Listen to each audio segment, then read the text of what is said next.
ದಿನದಂದೇ ಯುವತಿ ಮೇಲೆ ಗ್ಯಾಂಗ್ ರೇಪ್, ಸೆಕ್ಸ್ ಫೇವರ್ ಹೆಸರಿನಲ್ಲಿ ಸಾಮೂಹಿಕ ಅತ್ಯಾಚಾರ ನಡೀತಾ ಅನ್ನುವಂತ ಪ್ರಶ್ನೆ. ಮಾದಕ ವಸ್ತು, ನಶೆ ಹಾಗೂ ಯುವತಿ ಮೇಲೆ ಗ್ಯಾಂಗ್ ರೇಪ್ ಆಗಿದೆಯಾ? ತನ್ನ ಪ್ರಿಯತಮೆಯನ್ನೇ ಸ್ನೇಹಿತನಿಗಾಗಿ ಪ್ರಿಯಕರ ಅಡ ಇಟ್ಟ ಅನ್ನುವಂತ ಮಾಹಿತಿ. ಪ್ರಿಯತಮ ಹಾಗೂ ಆತನ ಸ್ನೇಹಿತರ ವಿರುದ್ಧ ಈಗ ದೂರು ದಾಖಲಾಗಿದೆ. ನಿಖಿಲ್ ಡಿಕ್ಸನ್ ಅನ್ನೋರ ವಿರುದ್ಧ ಗ್ಯಾಂಗ್ ರೇಪ್ ಆರೋಪ ಕೇಳಿ ಬರ್ತಾ ಇದೆ. ಬೆಂಗಳೂರಿನ ರಾಜನಕುಂಟೆಯಲ್ಲಿ ನಡೆದಿದ್ದಂತಹ ಘಟನೆ ಇದು. ವಿಡಿಯೋ ಮಾಡಿ ಬ್ಲಾಕ್ ಮೇಲ್ ಮಾಡಿದ್ದಾರೆ ಅನ್ನುವಂತ ಆರೋಪ ಈಗ ಕೇಳಿ ಬರ್ತಾ ಇದೆ. And Nikhil and Dixon, both of them are at fault.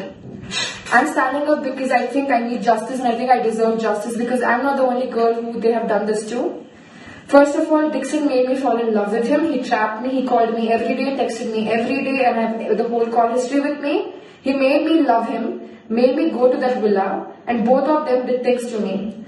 And they do this to multiple people, and there was another girl with me too. There were multiple girls, right?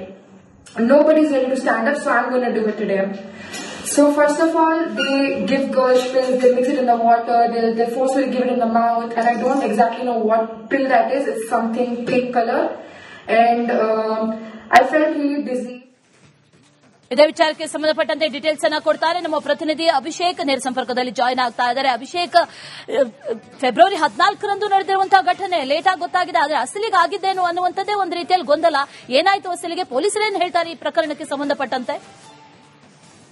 ಈಗಾಗಲೇ ಇನ್ನು ರಾಜನಕುಂಟೆಯ ವಿಲ್ಲಾದಲ್ಲಿ ಈ ರೀತಿಯಾದಂತಹ ಒಂದು ಗ್ಯಾಂಗ್ ರೇಪ್ ನಡೆದಿದೆ ಅಂತ ಹೇಳಿ ಆ ಯುವತಿ ಆರೋಪವನ್ನು ಮಾಡ್ತಾ ಇರುವಂತದ್ದು. ಸ್ವತಃ ತನ್ನ ಪ್ರಿಯಕರ ಏನಿದ್ದಾನೆ ಆತನೇ ತನ್ನ ಸ್ನೇಹಿತನ ಜೊತೆ ಸೇರಿ ನನ್ನ ಮೇಲೆ ಒಂದು ಸಾಮೂಹಿಕ ಅತ್ಯಾಚಾರ ಮಾಡಿದ್ದಾನೆ ಅಂತ ಹೇಳಿ ಆಕೆಯನ್ನ ಒಂದು ಆರೋಪವನ್ನು ಮಾಡ್ತಾ ಇರುವಂತದ್ದು. ಆದರೆ ಇದಕ್ಕೆ ಸಂಬಂಧಿಸಿದಂತೆ ಅನೇಕ ಪ್ರೂಫ್ಗಳೇನಿದೆ ಅದೆಲ್ಲವನ್ನು ಕೂಡ ಪೊಲೀಸರಿಗೆ ಈಗಾಗಲೇ ನೀಡಲಾಗಿರುವಂತದ್ದು. ಅಂದ್ರೆ ಚಾಟ್ ಮೆಸೇಜ್ಗಳಾಗಿರಬಹುದು, ಮತ್ತೆ ಕೆಲವೊಂದು ಎವಿಡೆನ್ಸ್ಗಳು ಅಂದ್ರೆ ಸಾಂದರ್ಭಿಕ ಸಾಕ್ಷ್ಯಗಳೇನಿದೆ ಅದೆಲ್ಲವನ್ನು ಕೂಡ ಪೊಲೀಸರಿಗೆ ಈಗಾಗಲೇ ನೀಡಲಾಗಿದೆ. ಮತ್ತು ಆ ಯುವತಿ ಸ್ಪಷ್ಟವಾಗಿ ಹೇಳ್ತಾ ಇರುವಂತದ್ದು, ಇಲ್ಲಿ ನನಗೆ ಮಾದಕ ವಸ್ತುಗಳನ್ನ ಸೇವಿಸಿ ಅಂದ್ರೆ ಮತ್ತು ಬರುವಂತಹ ವಸ್ತುಗಳನ್ನ ಕೊಡ್ತಾರೆ, ನಂತರ ನನಗೆ ನಶೆ ಬರುವಂತಹ ಸಂದರ್ಭದಲ್ಲಿ ಅವರು ಈ ರೀತಿಯಾದಂತಹ ಒಂದು ಕೃತ್ಯವನ್ನ ಮಾಡಿದ್ದಾರೆ ಅಂತ ಹೇಳಿ ಆಕೆ ಒಂದು ದೂರನ್ನ ಕೊಡ್ತಾ ಇರುವಂತದ್ದು. ಈಗ ಸದ್ಯದ ಮಟ್ಟಿಗೆ ಅಮೃತಹಳ್ಳಿ ಪೊಲೀಸರು ಈ ಬಗ್ಗೆ ಅಕ್ಯೂಸ್ಗಳು ಏನಿದ್ದಾರೆ ಅವರನ್ನು ಕೂಡ ಕರೆಸಿ ವಿಚಾರಣೆ ನಡೆಸುವಂತಹ ಒಂದು ಪ್ರಕ್ರಿಯೆಗಳನ್ನು ಕೂಡ ಮಾಡ್ತಾ ಇದ್ದಾರೆ. ಮತ್ತು ಈ ಒಂದು ಸಂಬಂಧವಾಗಿ ಅಂದ್ರೆ ನಿಜವಾಗಿಯೂ ಗ್ಯಾಂಗ್ ರೇಪ್ ನಡೆದಿದೆಯಾ ಅಥವಾ ಬೇರೆ ಏನಾದ್ರೂ ಟೆಕ್ನಿಕಲ್ ರೇಪ್ ಅನ್ನುವಂತಹ ರೀತಿಯಲ್ಲಿ ಆ ಒಂದು ಸ್ಥಳದಲ್ಲಿ ನಡೆದಿದೆಯಾ ಅನ್ನುವಂಥದ್ದು ಕೂಡ ಇಲ್ಲಿ ಗೊತ್ತಾಗಬೇಕಾಗುತ್ತೆ. ಯಾಕಂದ್ರೆ ಇದು ಕೆಲವೊಂದು ಪ್ರಕರಣಗಳು ಇದೇ ರೀತಿಯಾದಂತಹ ಸುಳ್ಳು ದೂರುಗಳು ಕೂಡ ಸೃಷ್ಟಿಯಾಗಿರುವಂತಹ ಸಾಧ್ಯತೆಗಳು ಕೂಡ ಇದೆ. ಆದ್ರೆ ಈಗ ಸದ್ಯದ ಮಟ್ಟಿಗೆ ಎಫ್ಐಆರ್ ಆಗಿರುವಂತಹ ಒಂದು ಕಾರಣದಿಂದಾಗಿ ಈಗ ಪೊಲೀಸ್ಗಳ ದಿನದಂದೇ ಯುವತಿ ಮೇಲೆ ಗ್ಯಾಂಗ್ ರೇಪ್, ಸೆಕ್ಸ್ ಫೇವರ್ ಹೆಸರಿನಲ್ಲಿ ಸಾಮೂಹಿಕ ಅತ್ಯಾಚಾರ ನಡೀತಾ ಅನ್ನುವಂತ ಪ್ರಶ್ನೆ. ಮಾದಕ ವಸ್ತು, ನಶೆ ಹಾಗೂ ಯುವತಿ ಮೇಲೆ ಗ್ಯಾಂಗ್ ರೇಪ್ ಆಗಿದೆಯಾ? ತನ್ನ ಪ್ರಿಯತಮೆಯನ್ನೇ ಸ್ನೇಹಿತನಿಗಾಗಿ ಪ್ರಿಯಕರ ಅಡ ಇಟ್ಟ ಅನ್ನುವಂತ ಮಾಹಿತಿ. ಪ್ರಿಯತಮ ಹಾಗೂ ಆತನ ಸ್ನೇಹಿತರ ವಿರುದ್ಧ ಈಗ ದೂರು ದಾಖಲಾಗಿದೆ. ನಿಖಿಲ್ ಡಿಕ್ಸನ್ ಅನ್ನೋರ ವಿರುದ್ಧ ಗ್ಯಾಂಗ್ ರೇಪ್ ಆರೋಪ ಕೇಳಿ ಬರ್ತಾ ಇದೆ. ಬೆಂಗಳೂರಿನ ರಾಜನಕುಂಟೆಯಲ್ಲಿ ನಡೆದಿದ್ದಂತಹ ಘಟನೆ ಇದು. ವಿಡಿಯೋ ಮಾಡಿ ಬ್ಲಾಕ್ ಮೇಲ್ ಮಾಡಿದ್ದಾರೆ ಅನ್ನುವಂತ ಆರೋಪ ಈಗ ಕೇಳಿ ಬರ್ತಾ ಇದೆ. And Nikhil and Dixon, both of them are at fault. I'm standing up because I think I need justice and I think I deserve justice because I'm not the only girl who they have done this to. First of all, Dixon made me fall in love with him. He trapped me. He called me every day, texted me every day, and I have the whole call history with me. He made me love him, made me go to that villa, and both of them did things to me. And they do this to multiple people, and there was another girl with me too. There were multiple girls, right? Nobody's ready to stand up, so I'm going to do it today.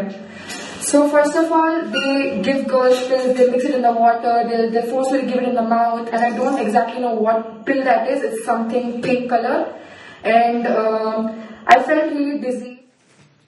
ಇದೇ ವಿಚಾರಕ್ಕೆ ಸಂಬಂಧಪಟ್ಟಂತೆ details ಅನ್ನ ಕೊಡ್ತಾರೆ ನಮ್ಮ ಪ್ರತಿನಿಧಿ ಅಭಿಷೇಕ್. ನೇರ ಸಂಪರ್ಕದಲ್ಲಿ join ಆಗ್ತಾ ಇದ್ದಾರೆ. ಅಭಿಷೇಕ್, ಫೆಬ್ರವರಿ 14ರಂದು ನಡೆದಿರುವಂತಹ ಘಟನೆ ಲೇಟ್ ಆಗಿ ಗೊತ್ತಾಗಿದೆ, ಆದರೆ ಅಸಲಿಗೆ ಆಗಿದ್ದೇನು ಅನ್ನುವಂಥದ್ದೇ ಒಂದು ರೀತಿಯಲ್ಲಿ ಗೊಂದಲ.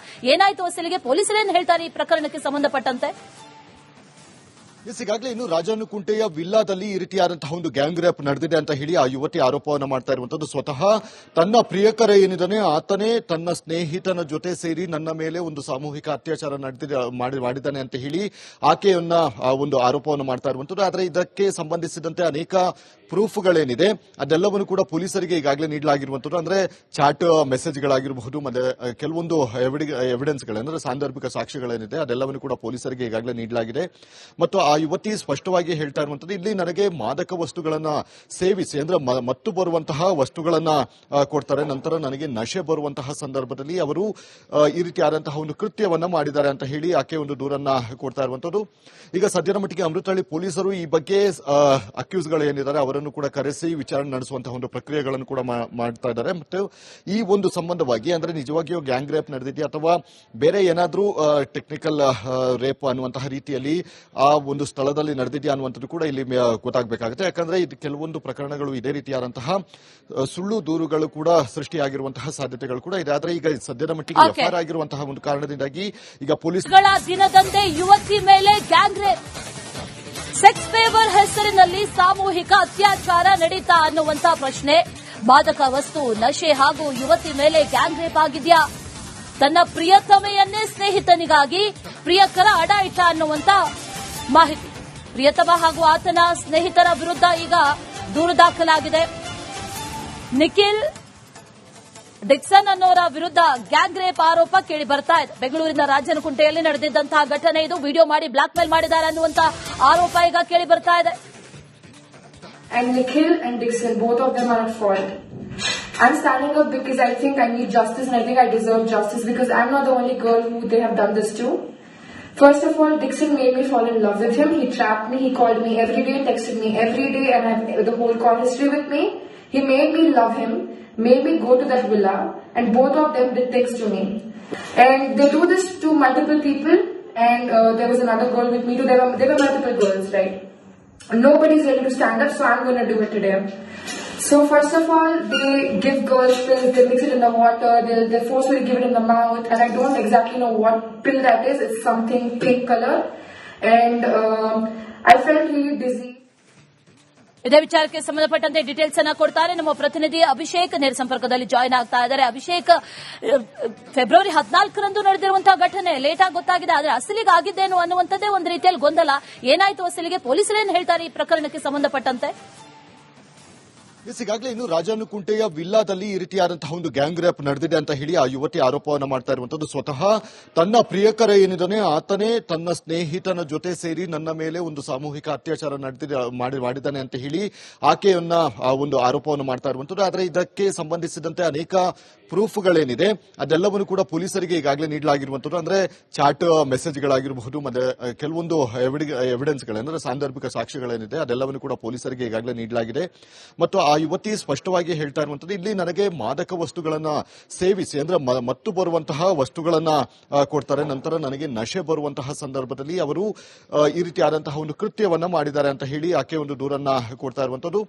ಈಗ ಸದ್ಯದ ಮಟ್ಟಿಗೆ ಅಮೃತಹಳ್ಳಿ ಪೊಲೀಸರು ಈ ಬಗ್ಗೆ ಅಕ್ಯೂಸ್ಗಳು ಏನಿದ್ದಾರೆ ಅವರನ್ನು ಕೂಡ ಕರೆಸಿ ವಿಚಾರಣೆ ನಡೆಸುವಂತಹ ಒಂದು ಪ್ರಕ್ರಿಯೆಗಳನ್ನು ಕೂಡ ಮಾಡ್ತಾ ಇದ್ದಾರೆ. ಮತ್ತು ಈ ಒಂದು ಸಂಬಂಧವಾಗಿ ಅಂದ್ರೆ ನಿಜವಾಗಿಯೂ ಗ್ಯಾಂಗ್ ರೇಪ್ ನಡೆದಿದೆಯಾ ಅಥವಾ ಬೇರೆ ಏನಾದ್ರೂ ಟೆಕ್ನಿಕಲ್ ರೇಪ್ ಅನ್ನುವಂತಹ ರೀತಿಯಲ್ಲಿ ಆ ಒಂದು ಸ್ಥಳದಲ್ಲಿ ನಡೆದಿದೆಯಾ ಅನ್ನುವಂಥದ್ದು ಕೂಡ ಇಲ್ಲಿ ಗೊತ್ತಾಗಬೇಕಾಗುತ್ತೆ. ಯಾಕಂದ್ರೆ ಇದು ಕೆಲವೊಂದು ಪ್ರಕರಣಗಳು ಇದೇ ರೀತಿಯಾದಂತಹ ಸುಳ್ಳು ದೂರುಗಳು ಕೂಡ ಸೃಷ್ಟಿಯಾಗಿರುವಂತಹ ಸಾಧ್ಯತೆಗಳು ಕೂಡ ಇದೆ. ಆದ್ರೆ ಈಗ ಸದ್ಯದ ಮಟ್ಟಿಗೆ ಎಫ್ಐಆರ್ ಆಗಿರುವಂತಹ ಒಂದು ಕಾರಣದಿಂದಾಗಿ ಈಗ